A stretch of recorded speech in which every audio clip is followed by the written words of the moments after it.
danes bo govora o pojavu understeer, tistemu, kar nam še manjka pri našem razumevanju, kako se bolid lahko obnaša skozi vožnjo v ovinek.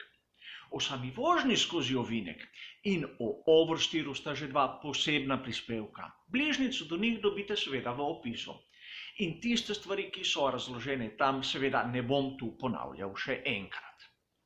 A nekaj, kar veže ta prispevek na oni prejšnji o oversteeru, seveda je. Tam sem uporabil majhne makete, formulice, s katerimi sem prikazal, kako deluje pojav. In tudi danes bom tu uporabljal bolid praktično iz iste sezone Ferrari 642, a drugi model, kot vidite, tudi model, katerega je imel Jean Alesi, številka 28 in ne Alain Prost. Merilo je drugačno, proizvajalec Burago je tudi drugačen in poglejmo si malce od bližje lastnosti tega bolida, ki nam bojo prišle prav pri razumevanju, zakaj sploh gre.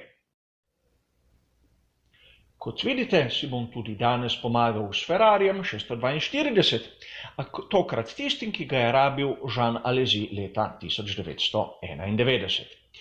Izdelovalec tega bolida je Burago, gre bolj v bistvu za igračo kot za maketo, zato kakšne podrobnosti tu so izpuščene. A ima nekaj lastnosti, ki nam bojo prišle še kako prav pri tem prikazovanju understeeringa. Namreč prvič to, da se kolesa obračajo, za razliko od tistega, kar smo videli pri demonstraciji oversteerja. Tudi vsa 4 kolesa se vrtijo, zato bolid lahko lepo gre naprej in nazaj.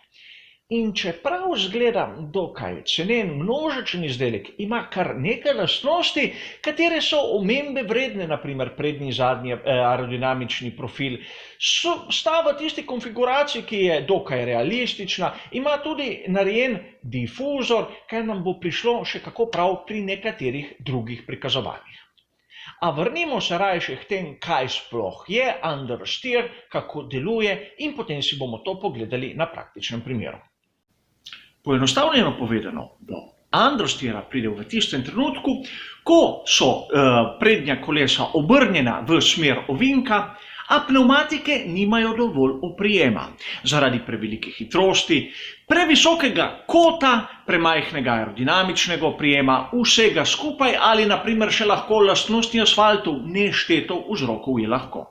A v vsakem primeru je jasno, da tista kolesa obrnjena v smer praktično niso sposobna obrniti bolida. In zato pride, za razliko od tiste vožnje naravnost oziroma vožnje ob pravilni hitrosti, do tega pojava. In poglejmo si, kako to zgleda.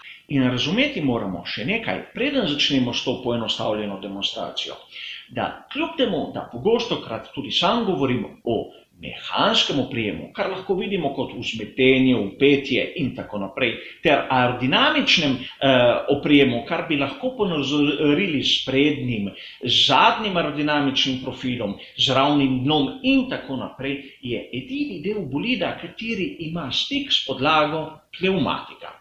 Na bolidu jih imamo 4 seveda, danes se bomo orientirali na tisti prednji par, kajti understeer je pojav, ki zadeva izgubo oprijema na prednjem paru pnevmatik.